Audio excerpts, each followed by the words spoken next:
La revue de presse avant de refermer cette édition. Au plan international, les journaux analysent le 9e forum sur la coopération sino-africaine. Au plan national, ils reviennent sur le lancement officiel du nouveau passeport biométrique au Burkina Faso. Maria Matamboura.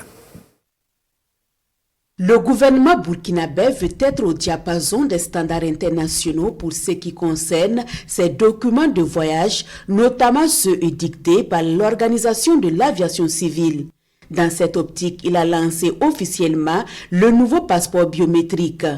Information à lire dans les colonnes de citoyens.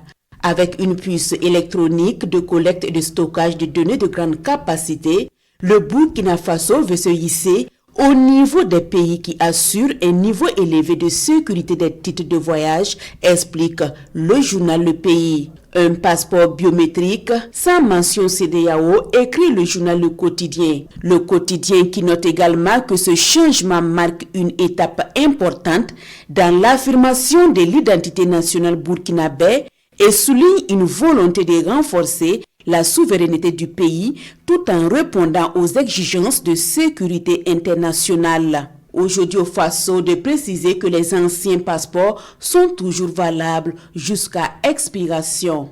Les parutions analysent également le 4e sommet Chine-Afrique, une occasion pour l'Afrique de définir ses ambitions de partenariat avec l'empire du milieu, pense le journal Le Quotidien. Durant 3 jours donc, la brochette de chefs d'État aura comme interlocuteur le président chinois, informe aujourd'hui au Faso, qui rappelle que depuis les dernières décennies, les échanges sino-africains connaissent une hausse de 17,2% par an et sont à 163,5 milliards de dollars dans le premier semestre de 2024. Chine-Afrique, un partenariat d'avenir donc, estime Citoyen, qui mentionne que l'objectif principal de ce sommet est de renforcer le partenariat entre le continent africain et la 2e puissance mondiale de la planète après les États-Unis. Selon Citoyen toujours, dans la guerre de positionnement des grandes puissances, l'empire du milieu qui pourrait détrôner l'Amérique à l'horizon 2030 selon la Banque mondiale a pu s'imposer